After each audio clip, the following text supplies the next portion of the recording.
President Biden touched down in Paris this morning, and he and other world leaders are going to gather for the 80th anniversary of the D-Day invasion in France this week.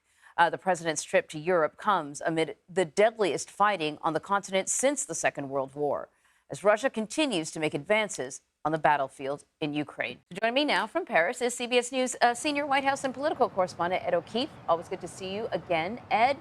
Tell us a little bit more about what's on the agenda for the president.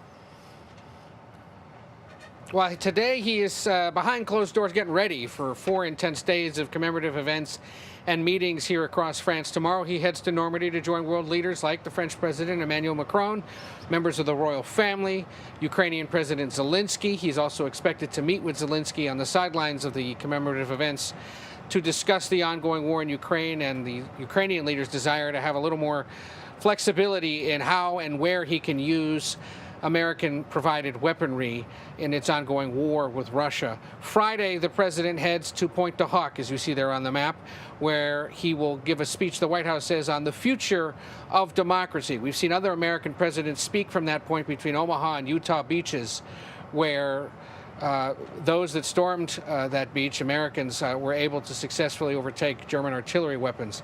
The president returning to that venue that Ronald Reagan and Bill Clinton most famously spoke from to deliver remarks in his own words about the future of democracy. Saturday, there's an official state visit here in Paris. There'll be a big military parade along the Champs-Élysées and in front of the Arc de Triomphe.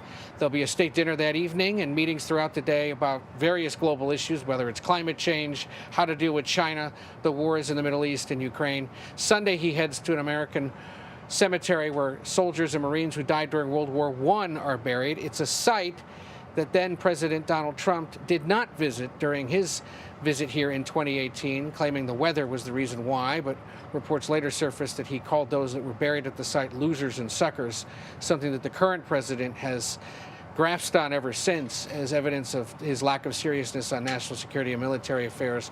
So being able to visit that exact spot where Trump didn't go is another chance for the current president to, in essence, repudiate the former president and his likely opponent.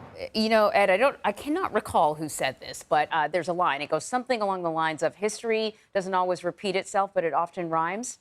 And here we are 80 years after D-Day, and, you know, we find ourselves dealing with another European war. Vladimir Putin was not invited. He was an ally during World War II, or Russia was an ally during World War II.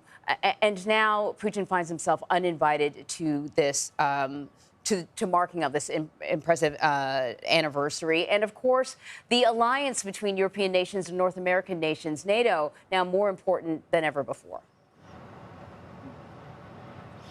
Yeah, and it's, again, I think we're going to hear echoes of what was said by President Reagan 40 years ago at the same site on Friday, when at that time, you'll recall, there were real tensions between the United States and the Soviet Union and the rest of Europe.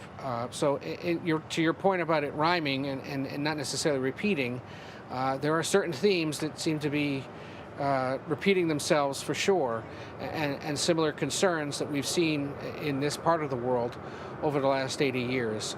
The fact that no Russian official is attending, though, is a real sign of how seriously the rest of Europe takes this, especially given that Zelensky will be in attendance, and that they did not want to acknowledge Russia's role in this, even by inviting them at all, which runs the risk of sort of propaganda moves by Russia to suggest that maybe France is trying to rewrite the history of World War II and Russia's own campaign against Nazis.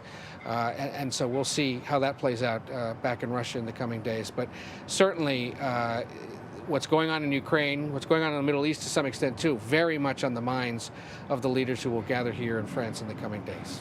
All right, Ed, thank you very much.